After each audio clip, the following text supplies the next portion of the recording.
Now,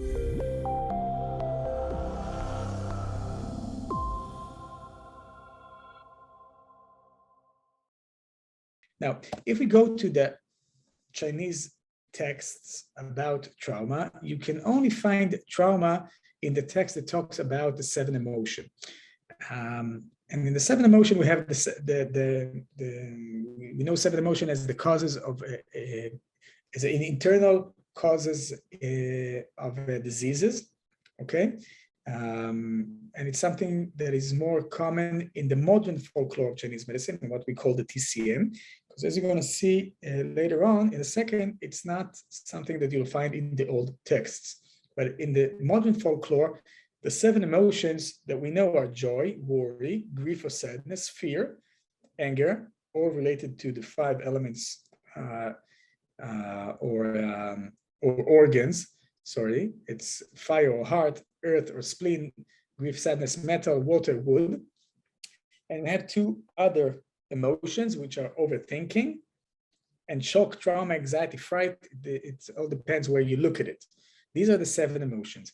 Now, if you read Heinrich Fruhauf text about all diseases comes from the heart, you'll see, and that in his texts, he explains that actually the understanding of, or the concept of seven emotion is a modern concept. The old concept is the concept, or the older and more rooted concept is the concept of six emotions and five natures, or five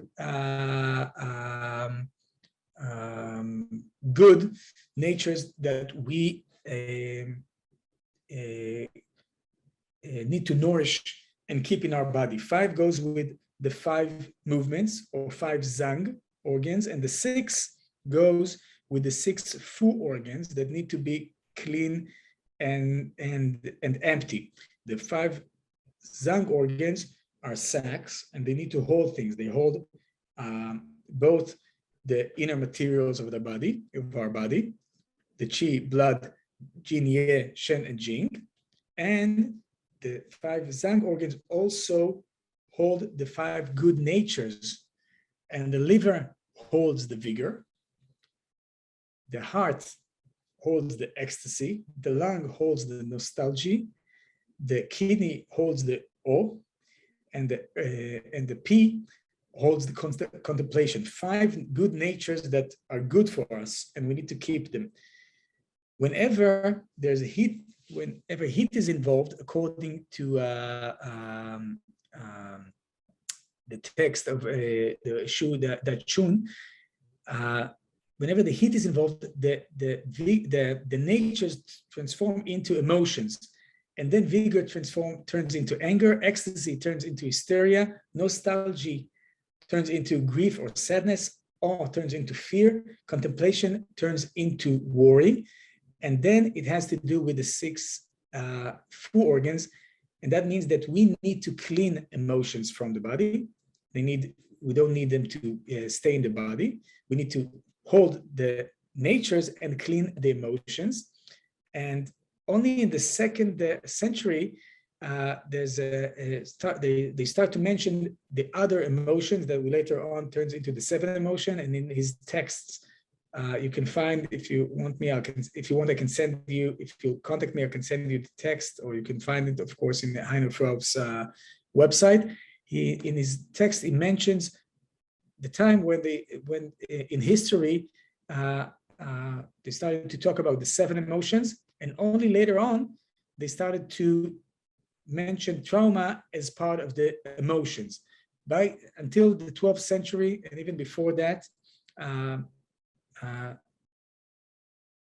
trauma wasn't considered as one of the emotions. They were talking about anxiety, they were talking about fright, okay? These were the emotions that created the separation in the kidney, heart, or water fire axis. Until then, until the 12th century, they didn't even use the word trauma, and even later on, they didn't use the word trauma. It's only us in the modern world since in the modern world we use the word trauma a lot, the TCM started to use trauma as part of the emotions. So trauma originally is not a Chinese medicine emotion. It's anxiety. It was considered anxiety or considered fright.